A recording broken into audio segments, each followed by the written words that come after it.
Just like the time I spend with your mom, that cloud right there is both beautiful and toxic. So what's the implications of that? Let's get into it. The Pink Cloud is a sci-fi thriller that has little tiny hints here and there of horror. The plot of the movie revolves around a pink cloud that truly believes in silent but deadly.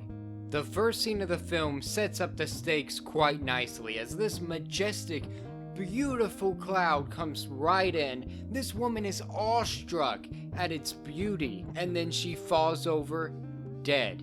Everyone immediately has to isolate themselves inside or, face the consequences, which causes a lot of people to be locked down with people they don't know, with people they don't like, or just completely alone.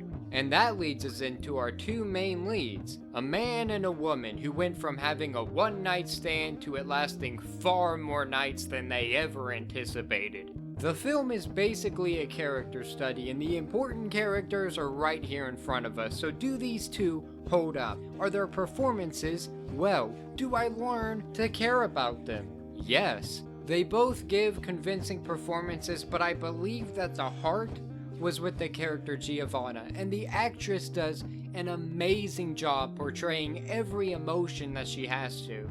Now imagine you being in this situation, right? You meet somebody, you hit it off, you do the good old bang bang, you go back to her place, and then you can never leave. You have no real connection with this person. The only form of intimacy you've had was physical, and it's only intimate because of what was going down. So what are you going to do? Whatever, I'll do what I want. You don't know anything about them, you don't know their likes, their dislikes, what they eat, what they don't. Now you're stuck eating with them every day. You don't know how they sleep, how they act, what they do around company, what they do around people, what they do when they're alone. Now you're gonna be alone with them. Sounds pretty stressful, right? Now imagine if there's a gigantic pink cloud that nobody's ever seen before, right outside the window, looking at you every day, reminding you that there used to be a life out there. You used to be able to just walk right out that door, but because of this cloud, you're stuck.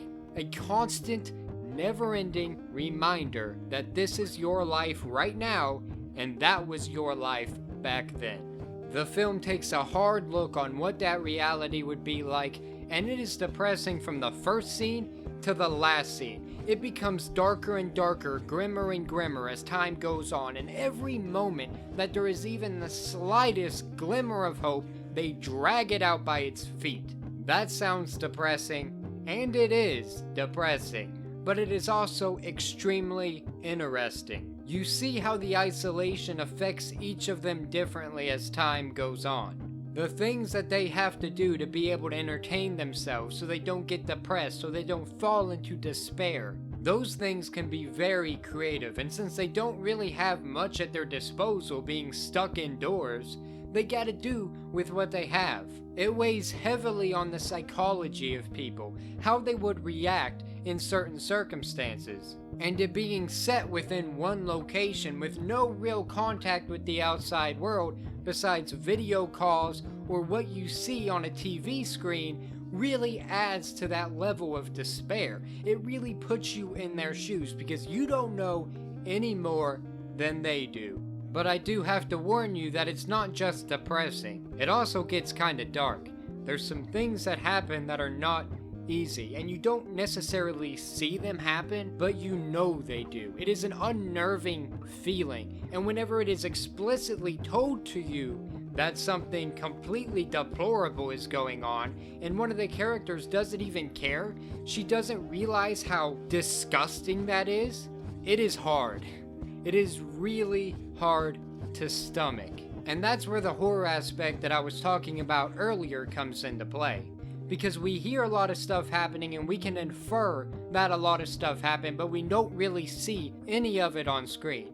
And because of that, our imaginations is what makes it terrifying. In the end, does it suck, or are you in luck? If you like psychological movies, movies that really center around the mindset of people, how they would react to certain events, how they would feel during that, what they would do, whether or not they're more logical, more emotional, how they could accept certain things, this movie is for you. But if that is not what you're into, you're gonna find this slow. You're not gonna be interested, you're not going to care. It is going to just drag on and on and on until it eventually ends. I personally would recommend it to the first camp because I don't want to say enjoyed it because it kind of made me depressed, but I haven't been able to stop thinking about it. It may not have been something that you really enjoy, but it is something that makes you think. It is something that impacts you, if that's what you're into. If it's not, then oh well. Thank you for making it this far anyway. I appreciate you, and above all else, I hope you have a great day. Thank you.